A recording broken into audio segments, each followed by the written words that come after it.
news. Breaking news. Breaking news. Cameroun. Le ministre de la Promotion des Sports et de l'économie sportive de la République de Côte d'Ivoire, Paulin-Claude Dano, reçu en audience au ministère des Sports et de l'Éducation physique. Merci de rester sur CNN. Breaking news. Breaking news. Au Cameroun, depuis le début de la CAN, la délégation du Cocan ivoirien est enfin de ce jour dans le pays hôte de la 33e édition de la Coupe d'Afrique des Nations. Après avoir été en immersion dans l'organisation de la compétition aux côtés de leurs homologues du Cocan camerounais afin de mieux préparer la CAN 2023. Avant de faire leurs valises, le ministre de la Promotion des Sports et de l'économie sportive de la République de Côte d'Ivoire, Paulin-Claude Dano, accompagné des responsables du comité local d'organisation de la CAN Côte d'Ivoire 2023, ont été reçus en audience ce 4 février par le ministre des Sports et de l'Éducation physique, le professeur Narcisse Moualékombi. Les deux personnalités ont échangé sur des sujets concernant la réussite des compétitions africaines de football dans les deux pays. Et le ministre Paulin-Claude Dano en a profité pour adresser au nom de son gouvernement les remerciements de la République de Côte d'Ivoire au Cameroun pour l'hospitalité et la qualité de la coopération qui prévaut entre les deux nations. Au thème de notre présence, pratiquement un mois passé au Cameroun, dans la pure tradition africaine, nous sommes venus exprimer, au nom de son Excellence Alassane Ouattara, président de la République d'Ivoire, notre gratitude au peuple camerounais pour l'accueil exceptionnel qui nous a été réservé et qui traduit la profondeur des liens et des relations entre son Excellence Alassane Ouattara et son grand frère, son Excellence Paul Biya. Ils ont fait renaître, enrichi et ils ont surtout élargi les sillons d'une fraternité profonde entre nos deux peuples. Nous sommes donc venus dire notre gratitude à son Excellence, Monsieur le ministre des Sports, président du Cocan, qui a mis toutes les dispositions, qui a pris toutes les dispositions utiles et nécessaires pour que nous ouvrions le seul village CAN, ouvert par un pays participant à la compétition. Ça a été la Côte d'Ivoire, à Douala, en présence de toutes les autorités politiques et administratives, en présence des chefs traditionnels Sawa, avec à leur tête Sa Majesté Douala Magabel. Nous avons été très sensibles à cet accueil chaleureux. Et nous ne pouvions pas quitter le territoire camerounais sans venir traduire notre gratitude au ministre des Sports, qui a apporté une touche particulière à notre accueil ici au Cameroun. Nous sommes aussi venus traduire au président du Cocan notre gratitude parce qu'il a permis une immersion de nos collaborateurs ici pour le renforcement de leurs capacités, pour apprendre des difficultés observées dans l'organisation de la CAN, pour que la CAN de Côte d'Ivoire soit enrichie de l'expérience camerounaise.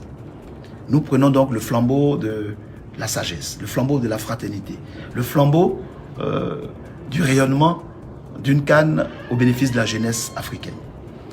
Nous sommes donc venus encore exprimer notre compassion au peuple camerounais qui, malheureusement, pendant cette période de joie, a perdu ses fils et ses filles lors de ces tragiques événements connus à Olembe. Nous sommes de cœur avec les familles endeuillées et nous souhaitons prompt rétablissement à tous ceux qui ont été blessés. Nous sommes aussi venus et surtout pour dire que nonobstant les émotions observées sur les réseaux sociaux, par la jeunesse, par les passions non contrôlées, le peuple camerounais et le peuple ivoirien ont des racines profondes de fraternité qui ne sauraient être perturbées par des humeurs conjoncturelles. Les émotions passeront, très rapidement d'ailleurs, pour laisser la place à la raison qui fonde notre fraternité. Et cette fraternité est plus forte que ces quelques bruits de couloir que nous entendons ici et là. Nous sommes là aussi pour montrer l'accueil, la chaleur et la profondeur des relations entre nos deux peuples. Nous repartons donc avec un flambeau que nous allons recevoir dans les 48 heures, avec un flambeau qui est chargé de symboles. C'est le symbole de la continuité de la fraternité africaine. C'est le symbole du transfert d'expertise et d'expérience. C'est le symbole que la Côte d'Ivoire pays de l'hospitalité et la terre de la vraie fraternité, s'apprête à recevoir toute l'Afrique et particulièrement les Camerounais qui nous ont chaleureusement accueillis ici. Et puis, c'est la loi du sport. Quand on va à une compétition sportive, il faut avoir le fair play. Nous avons une équipe resplendissante, les éléphants. Mais malheureusement, ils sont tombés au tir au but après avoir été eux-mêmes premiers de leur poule. Aujourd'hui, le pays organisateur a subi le même sort, mais c'est la loi du sport. Après les moments d'amertume, nous sommes convaincus qu'arrivera demain le moment d'allégresse. Et l'allégresse doit être au-dessus de tout, parce que tout passe, mais ce qui demeurera pour nous, les Africains, c'est l'amour et la fraternité que nous pouvons partager entre nous-mêmes. Une initiative saluée par le président du COCAN camerounais, le professeur Narcisse Molekomi. Nous avons particulièrement apprécié le sens de la démarche du ministre ivoirien des Sports, notre frère et homologue, ainsi que la consistance de son propos. Sens d'une démarche pas de conquête, mais de prise de possession d'un flambeau dans les 48 heures, puisque, comme vous le savez, la Côte d'Ivoire succède au Cameroun en tant que pays organisateur de la 34e édition de la CAN. De la même manière que, dans son propos, le ministre ivoirien, qui se faisait fort de porter le message du président Alassane Ouattara, le frère du président de la République du Cameroun, son Excellence Paul Biya, rappelait combien il était important que les liens séculaires indéfectibles, irréversibles, de fraternité, d'hospitalité, de convivialité, et même des liens parfois de complicité entre les Ivoiriens et les Camerounais soient davantage renforcés, au-delà de quelques péripéties qui peuvent naître de rivalités de famille et aussi des émotions et des pulsions mal maîtrisées. L'essentiel doit toujours être sauvegardé. Et cet essentiel est davantage à sauvegarder que nous sommes dans le domaine où la convivialité et la fraternité doivent le mieux s'exprimer au nom de la loi du fair play, le football, et au-delà du football, le sport en général, dont la Côte d'Ivoire et le Cameroun sont des nations phares en Afrique. Donc je voudrais le remercier pour cette visite qu'il accomplit en présence du ministre-président du COCAN de Côte d'Ivoire, qui est là aussi pour apprendre de l'expertise et de l'expérience camerounaise en matière d'organisation de CAN. Merci. Après le match de clôture de la 33e édition de la Coupe d'Afrique des Nations du 6 février prochain, les yeux seront désormais rivés vers le pays du président Alassane Dramane Ouattara pour suivre de bout en bout l'organisation et la tenue de la 34e édition de la Coupe d'Afrique des Nations en 2023.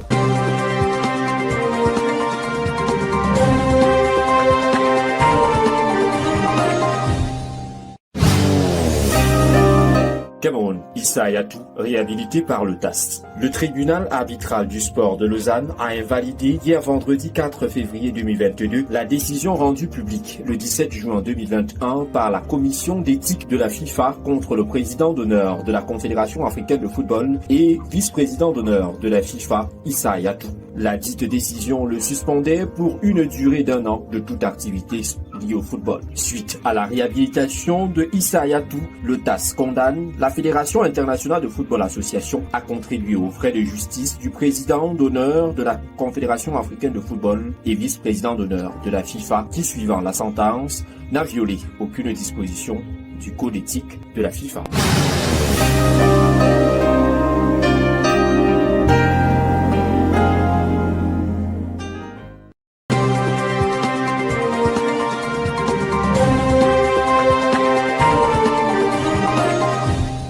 En marge du 35e sommet ordinaire de l'Union africaine à Addis Abeba, le président de la République de Côte d'Ivoire, son Excellence Alassane Ouattara, a échangé le samedi 5 février 2022 à Addis Abeba avec son homologue centrafricain, son Excellence Faustin Archange Touadéra. L'entretien a porté sur le renforcement de la coopération entre la Côte d'Ivoire et la Centrafrique, ainsi que sur les questions régionales, notamment la situation politique en Centrafrique. Vous savez qu'aujourd'hui, dans nos pays, il y a beaucoup de difficultés à des questions sécuritaires et donc c'est de partager les informations de ce qui se passe aussi en Afrique de l'Ouest, mais principalement parler aussi, l'informer de la situation en République centrafricaine et de toutes les actions de paix, de réconciliation que nous menons là-bas et puis aussi avoir son soutien dans ce cadre-là.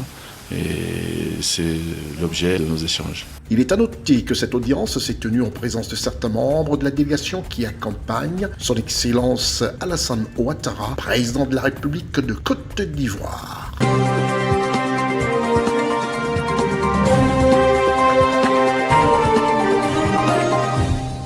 Le ministre des Travaux publics Emmanuel Nganoundjou Messi a présidé ce 3 février à Yaoundé la session 2022 du Comité national de pilotage des programmes routiers intégrateurs et des projets de facilitation des transports, en présence du ministre des Transports Jean-Ernest Massenagalé-Bibéé, par ailleurs vice-président du dit comité, et de nombreuses autres personnalités. Le Cameroun, dans le cadre du programme politique du chef de l'État, conduit d'importants projets infrastructurels de transport dans les volets routiers, aériens ou de chemin de fer.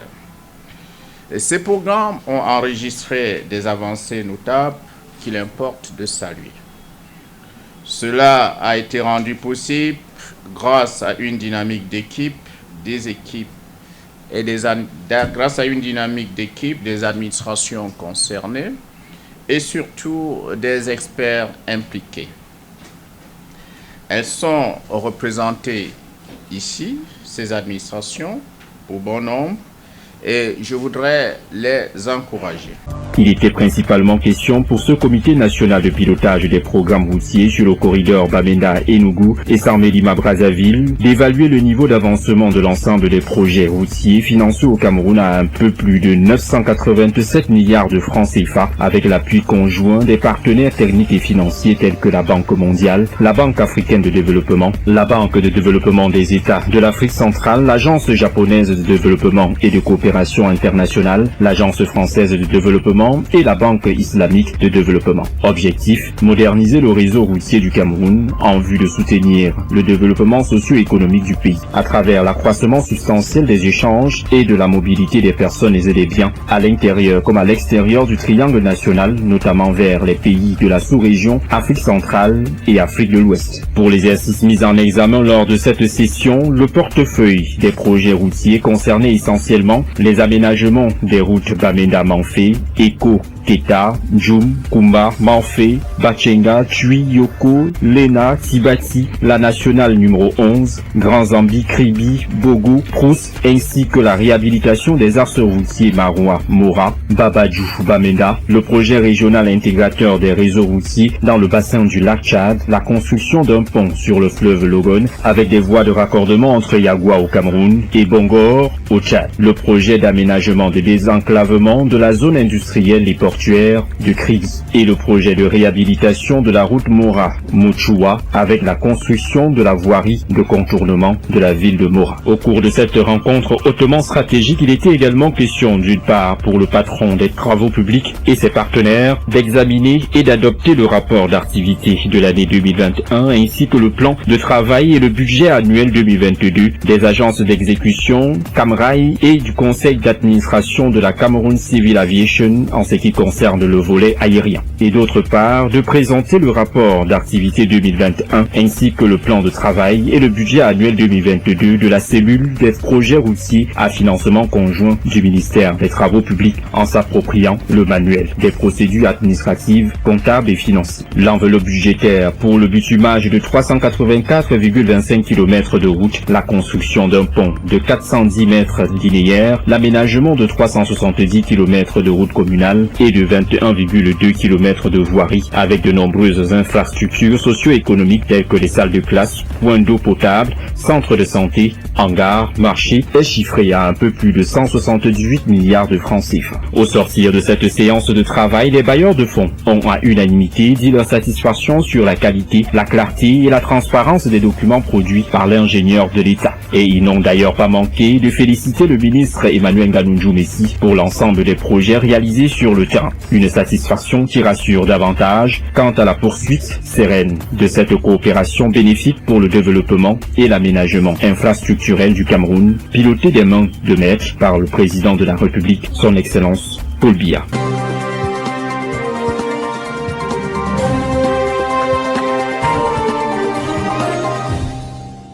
L'an dernier, le chef d'état-major des armées françaises, le général Thierry Bucquart, est en visite à Abidjan pour vérifier le dispositif militaire français en Côte d'Ivoire et a été reçu en audience par le ministre d'État, ministre de la Défense de la République de Côte d'Ivoire, M. Téné Birahima Ouattara.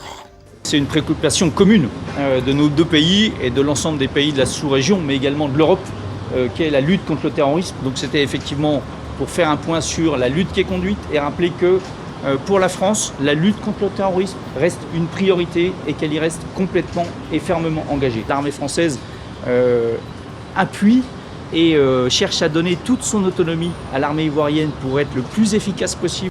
L'excellence des relations entre les deux pays a été saluée par M. Téné Birahima Ouattara, ministre d'État, ministre de la Défense de la République de Côte d'Ivoire. Nous sommes félicités du partenariat entre la République française et la République de Côte d'Ivoire en la matière. Nous apprécions énormément l'appui qui nous est fait par la France et nous avons demandé au général de continuer à nous appuyer pour que nous puissions lutter de façon efficace contre le terrorisme et assurer la sécurité en Côte d'Ivoire. L'Académie internationale de lutte contre le terrorisme, AILCT de Jacquesville, inaugurée le 10 juin dernier par le Premier ministre ivoirien M. Patrick Haché et Jean-Yves Le Drian, ministre français de l'Europe et des Affaires étrangères, permet de renforcer l'autonomie des forces ivoiriennes pour lutter contre la menace djihadiste de plus en plus réelle en Côte d'Ivoire et dans la sous-région.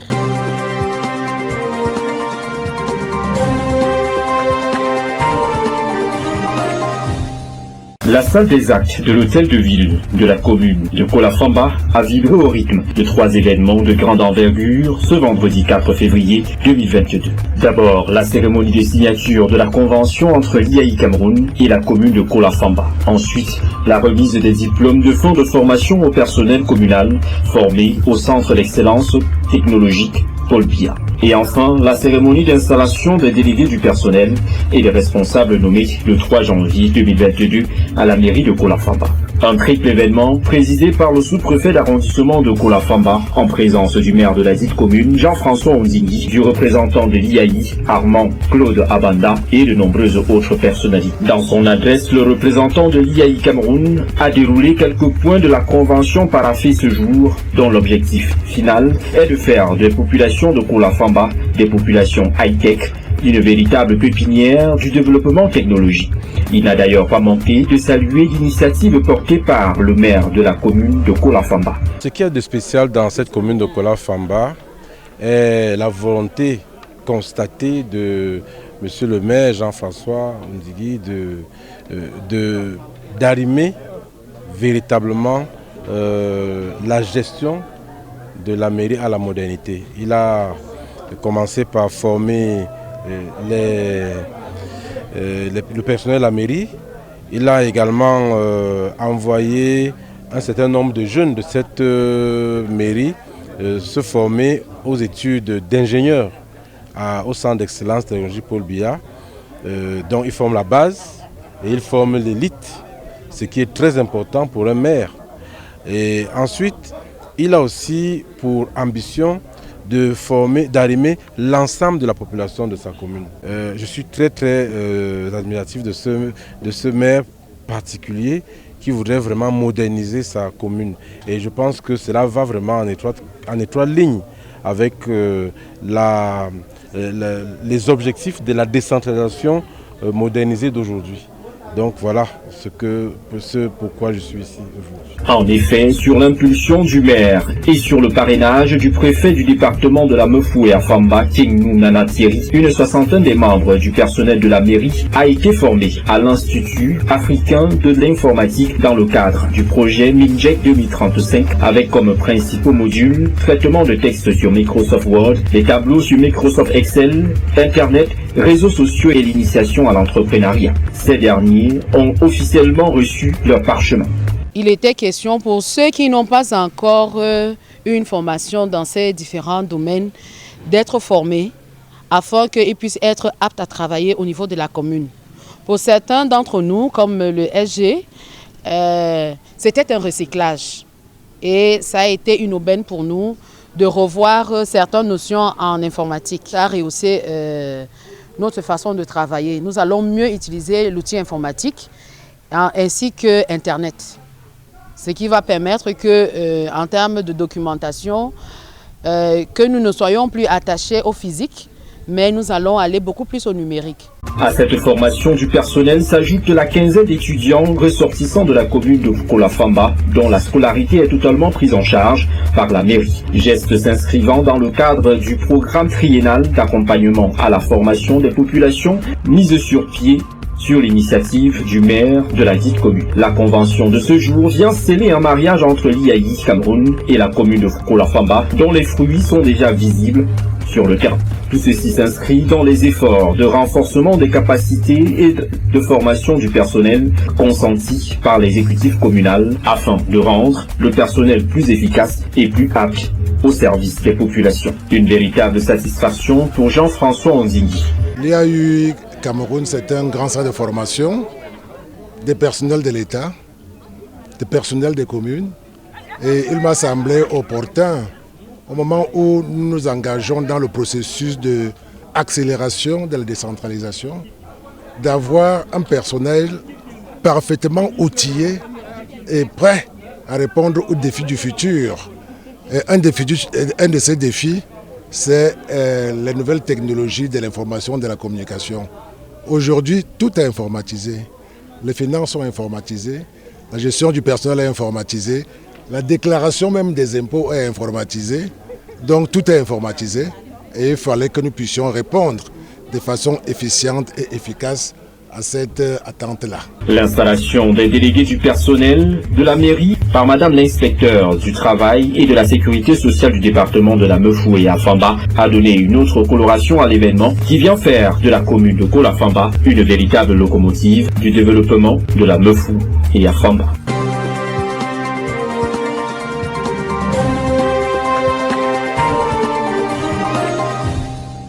Il revient à Madame Kandia Camara, ministre d'État, ministre des Affaires étrangères, de l'intégration africaine et de la diaspora de la République de Côte d'Ivoire, de prononcer le discours de son Excellence Alassane Ouattara, président de la République de Côte d'Ivoire, pour le suivi de la mise en œuvre de l'agenda 2063 et son premier plan décennal. Au regard du bilan de la mise en œuvre de l'agenda 2063, notre continent a enregistré des avancées notables en dépit de la crise sanitaire liée à la pandémie à coronavirus qui a fortement impacté les revenus, l'emploi et la mise en œuvre des projets phares en 2021.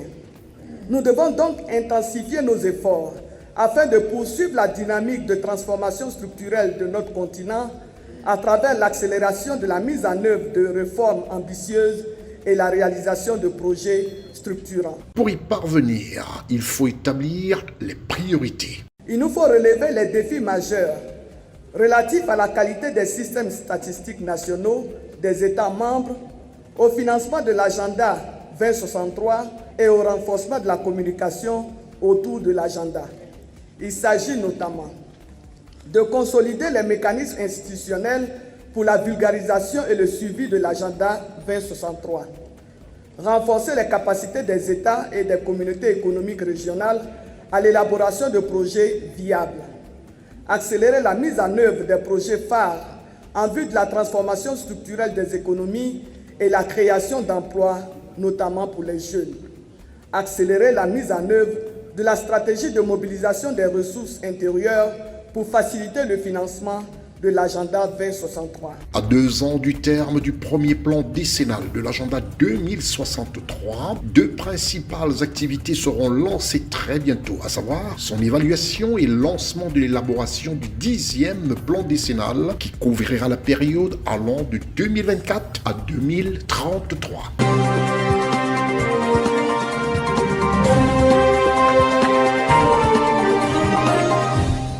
Célestine Ketcha-Courtez, ministre de l'Habitat et du Développement urbain, a présidé ce jour à Yaoundé l'ouverture de la conférence annuelle des services centraux et déconcentrés de son département ministériel qui se déroule du 4 au 5 février 2022 sous le thème « Nouveau cadre stratégique de performance et de mécanismes inclusifs permettant de créer une synergie entre le MINDU et les collectivités territoriales décentralisées en vue de l'opérationnalisation du plan de modernisation urbaine ». Durant ce moment de réflexion, la ministre a recommandé à ses collaborateurs une transmission rapide et fidèle de toutes les informations de terrain dans une franche et sincère collaboration. Un travail d'équipe favorable à une meilleure prise de décision afin de relever les défis de modernisation des villes camerounaises conformément à la vision du président de la République, son Excellence Paul Biya, pour cette année 2022. Le thème de cette année nous interroge sur ce qui est attendu de nous de manière concrète et pratique.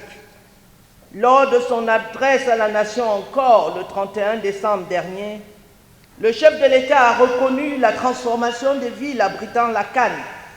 Et de ce fait, le chef de l'État a instruit la poursuite des actions dans les autres villes pour réduire les inégalités infrastructurelles observées. Cette orientation majeure du président de la République cadre effectivement avec la nouvelle boussole de l'action du gouvernement pour les prochaines 8 années, qui met en bonne place un plan de modernisation des moyennes et grandes villes. Nous avons donc pensé, Madame le secrétaire d'État et moi-même, réfléchir ensemble avec tous les responsables du MINDU pour l'opérationnalisation du plan de développement durable des villes comme le souhaite le président de la République. Il convient alors de préciser que l'évaluation de la mise en œuvre de la stratégie pour la croissance et l'emploi, première phase de la mise en œuvre de la vision, a permis de tirer les principaux enseignements et d'apprécier les efforts à fournir pour accélérer la marche vers la modernisation de nos villes. Ainsi, la réalisation du plan de modernisation des villes s'appuie sur les axes stratégiques suivants. Le développement des voies de contournement et pénétrantes, la mobilité et le système de transport intermodal, l'accès au logement, l'aménagement des réseaux d'assainissement compatibles aux impératifs d'émergence, l'amélioration de l'accès aux autres services sociaux, la promotion d'emplois décents, l'aménagement des zones industrielles et le développement des services, la gouvernance et notamment le renforcement des instruments de planification. Mais je dois dire qu'en interne, nous devons affiner la vision de nos villes, c'est-à-dire une vision prospective des villes camerounaises de demain, en s'arrimant justement à la stratégie nationale de développement à l'horizon 2030. Car le développement durable nécessite des actions intégrées, inclusives, avec la contribution de tous les acteurs et, comme j'aime souvent répéter, leaving no one behind. Célestine Ketcha-Courtez entend davantage, à travers cette conférence annuelle des services de son département ministériel, mettre ses délégués régionaux et ses directeurs au centre des enjeux de développement urbain durable dans un contexte de décentralisation. Cerise sur le gâteau, certains personnels dynamiques du ministère de l'Habitat et du Développement urbain recevront pour clôturer ces 2 jours de travaux et de profondes réflexions sur la feuille de route de l'exercice 2022 en adéquation avec la stratégie nationale de développement 2020-2030 des médailles au titre du 20 mai de l'année 2021. Les visages ne sont certes pas encore connus, mais Célestine Ketcha-Courtez prescrit déjà une nouvelle synergie pour les victoires futures.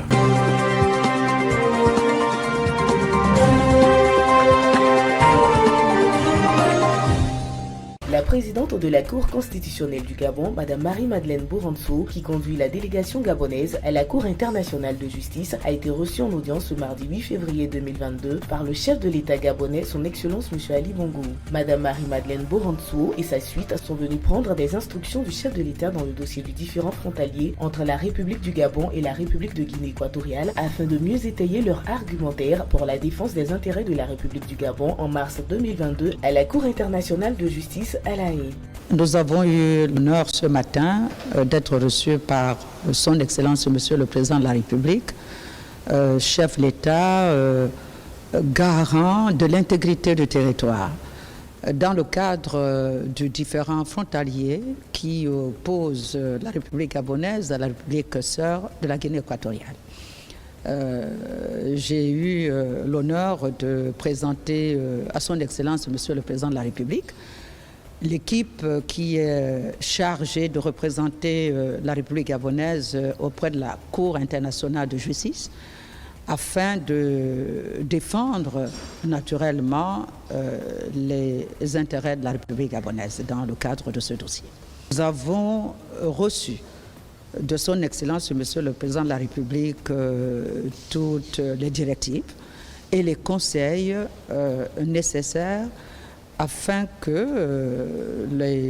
non seulement l'équipe conseil composée des avocats, des hauts juristes, mais également que les représentants de la République gabonaise, c'est-à-dire l'agent que je suis et les co-agents, le professeur Guero Satanga, le professeur Pambo Chivunda, des directives, disais-je, afin que nous puissions bien étayer l'argumentaire de la République gabonaise dans le cadre de contre-mémoire que la République gabonaise va soumettre à la Cour internationale de justice en début du mois de mai prochain et répondant argument par argument à ceux de la partie adverse, c'est-à-dire la République de la Guinée équatoriale. Les deux pays se disputent en effet la souveraineté sur l'île de Mbagné et sur deux minuscules îlots voisins, Konga et les Cocotiers, où Malabo et Libreville soupçonnent la présence de gisements pétroliers offshore.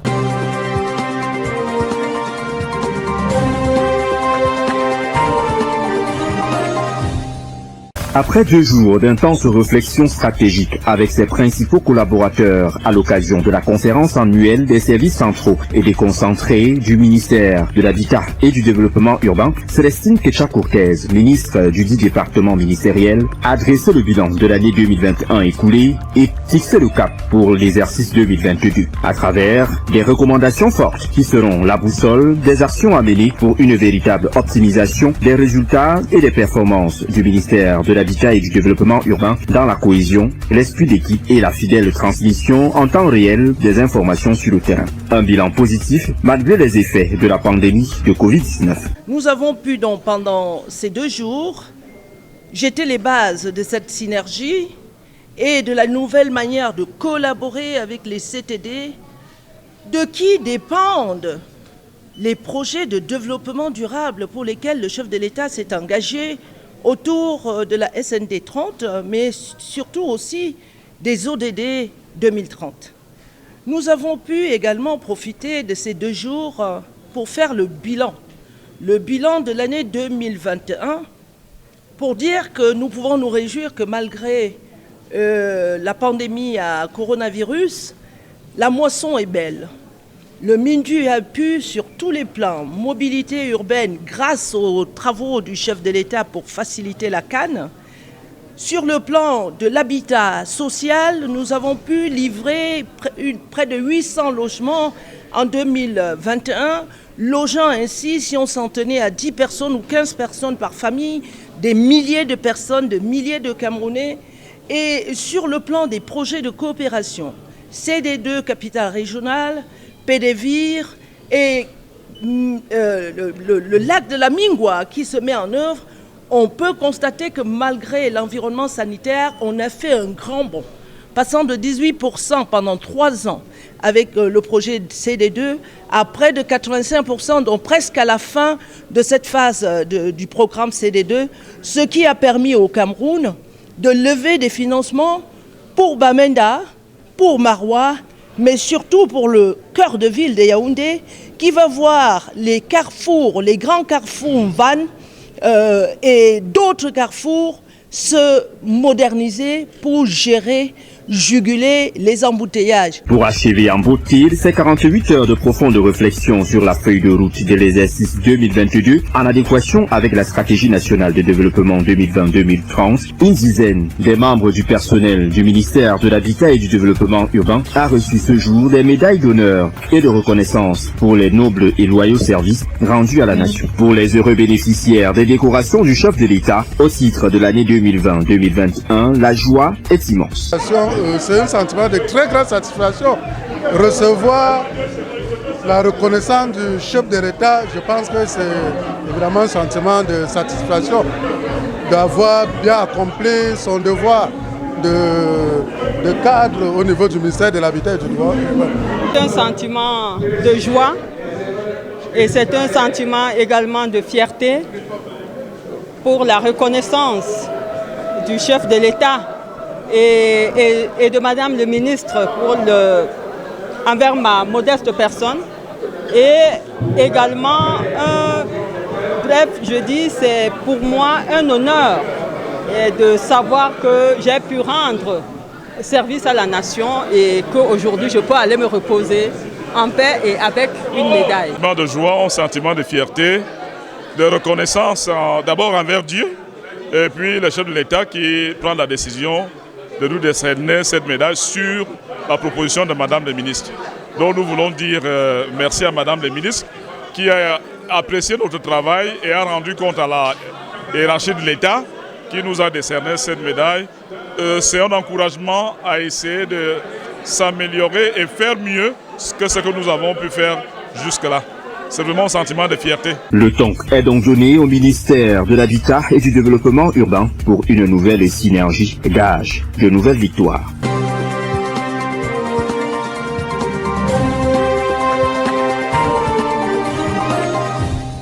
Pour sortir de la CAN Total Energy 2021 au Cameroun, une délégation de la Confédération africaine de football, la CAF, sur instruction de son président, le professeur Patrice Motsepe, est en visite en Côte d'Ivoire depuis 112 heures. Le mercredi 9 février 2022, au terme d'une visite des chantiers et d'échanges avec les autorités en charge des infrastructures devant habiter la Coupe d'Afrique des Nations 2023, le Premier ministre de la République de Côte d'Ivoire, M. Patrick Hachi, a accordé une audience à la délégation de la Confédération africaine de football, conduite par son secrétaire général, M.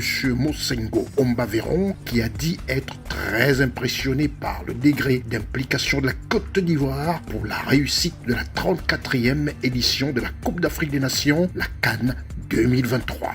Les stades qui sont en construction, c'est des bijoux. Nous sommes très très contents d'avoir ces ouvrages pour le football. C'est incroyable. J'avais même dit quand je suis allé à San Pedro, moi j'ai dit, elle est en cours de construction, mais c'est déjà beau. Ça peut rester comme ça, c'est déjà beau. C'est magnifique. Les choses que j'ai constatées, ça passe très très très très bien.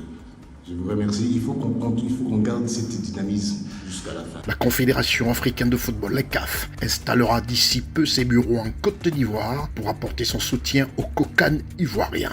Vous n'êtes pas seuls, nous sommes des vrais partenaires. Parce que votre réussite, ce n'est pas seulement la réussite de la CAF, c'est de toute l'Afrique. Après une canne baptisée canne sucrée au Cameroun, le gouvernement ivoirien est résolu à accélérer la cadence des travaux pour offrir à l'Afrique une Coupe d'Afrique des Nations de référence, que nous baptisons déjà la canne bien sucrée. Le fait d'avoir enchaîné directement pour venir ici, comme vous l'avez dit à la demande du président Motsepe, est pour nous un gage de succès déjà pour la préparation dans laquelle nous sommes engagés déjà depuis quelques années avec son Excellence le Président de la République. Il m'a demandé expressément de vous demander de traduire donc au Président Motsepe toute sa gratitude ainsi que celui du peuple ivoirien. La CAF peut être rassurée que la Côte d'Ivoire sera à la hauteur des attentes et des défis qui lui sont lancés. La Côte d'Ivoire va abriter la CAN 2023, prévue du 23 juin au 23 juillet 2023. Mais bien avant, elle accueillera l'édition 2023 du Championnat d'Afrique des Nations, réservé aux joueurs évoluant dans les championnats nationaux sur le continent africain.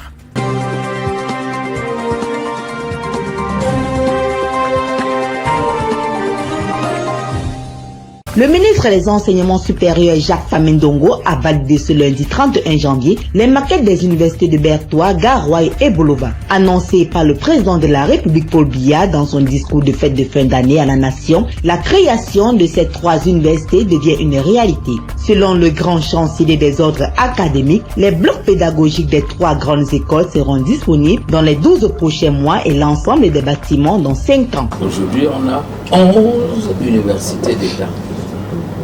Le président arrive, il ne trouve qu'une seule université d'État. Donc les gens partaient de Kousséri pour venir à Yaoundé. Parce qu'aujourd'hui, on l'a oublié. Ça devient banal. On partait de Kumbo ou de Woum pour venir ici à l'université de Yaoundé. Et là, personne ne parlait de francophonisation. Mais il partait bien de Woum ou Yaoundé ici. Vous comprenez? Ou la Kwaya, ou le... Bon, maintenant, ce n'est plus ça. Le président a déconcentré la carte universitaire. Le centre a 2 universités d'État. 2. Yaoundé et Soa. Maintenant, toutes les autres régions ont chacune une université.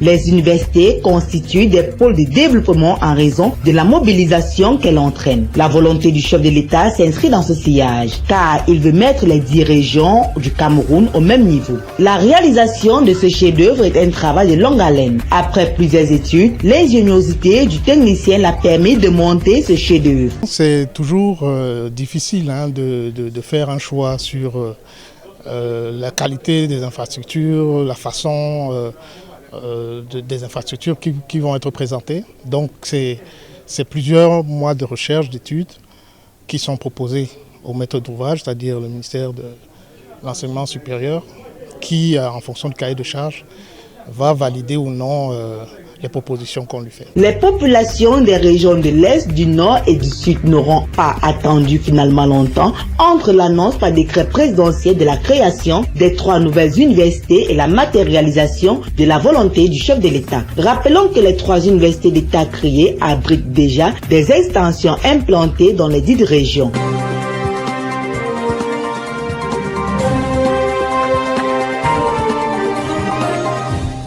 À l'issue des travaux liés à la conférence annuelle des services centraux et déconcentrés du ministère de la fonction publique et de la réforme administrative, plusieurs recommandations ont été arrêtées ici à Yaoundé au Cameroun. Au DGC et au DAG, mettre en place les réflexions pour l'effectivité de la plateforme d'authentification des diplômes et faire toutes les diligences nécessaires qui s'imposent dans le cadre de la programmation et le suivi du processus de passation des marchés relatifs, ainsi que leur exécution. Au DAPCE, une fois de plus, travailler avec toutes les structures pour la collecte des éléments d'analyse nécessaires à la production des statistiques sur le coût, le gain des différentes activités menées au MINFOPRA. En ce qui concerne la mise en œuvre des réformes digitales, intensifier la communication en ligne autour des différentes offres de services disponibles et des innovations en cours, améliorer les conditions de travail des agents publics à travers l'acquisition des outils informatiques nécessaires, respecter les obligations professionnelles dans l'utilisation du cyberespace, poursuivre les projets de développement des infrastructures et des procédures numériques pour une transformation digitale de l'ensemble des services et prévoir des dotations conséquentes pour leur financement. S'agissant de la simplification et la dématérialisation des procédures, accélérer la mise en œuvre des activités liées à la dématérialisation des procédures et leur financement, tant pour le MINFOPRA que pour l'ENAM et l'ISMP. Poursuivre la révision du cadre juridique en cours pour une meilleure adéquation avec les processus de dématérialisation des procédures et des simplifications. Pour ce qui est des délégations régionales, intégrer les statistiques des échos des usagers relatifs aux services reçus en région dans les différents rapports produits. En ce qui concerne la mise en œuvre des réformes digitales, intensifier la communication en ligne autour des différentes offres de services disponibles et les innovations en cours. Une rencontre présidée par Joseph Lé, chef de ce département ministériel. L'année 2021 qui vient de s'achever n'était pas un fleuve tranquille. Une nouvelle orientation a été donnée à celle-ci, d'où le thème dématérialisation et simplification des procédures administratives, enjeux, évaluation et perspectives. Une thématique qui trouve sa raison d'être dans les propos du ministre de la fonction publique et de la réforme administrative. À propos de l'ENAM, cette fois-là, plus précisément, que le directeur général, dans son propos, a posé le problème de la gestion des archives, qui est un problème crucial, extrêmement important. Je voudrais dire à monsieur le directeur général qu'il y a quelques années, nous faisons encore face à ce problème. Nous faisons encore face à ce problème, mais on a commencé à le résoudre, parce que ce que vous avez décrit, le spectacle que vous avez décrit à l'ENAM, dans les couloirs, les dossiers entassés et tout, nous le vivions ici. Et je crois que certains de ces couloirs aujourd'hui, vous pouvez même les utiliser pour faire un sprint sur 100 mètres en aller-retour sans que vous rencontriez un obstacle sur votre chemin. Donc c'est pour vous dire, monsieur le directeur général, que l'expérience qui est en cours ici peut également servir.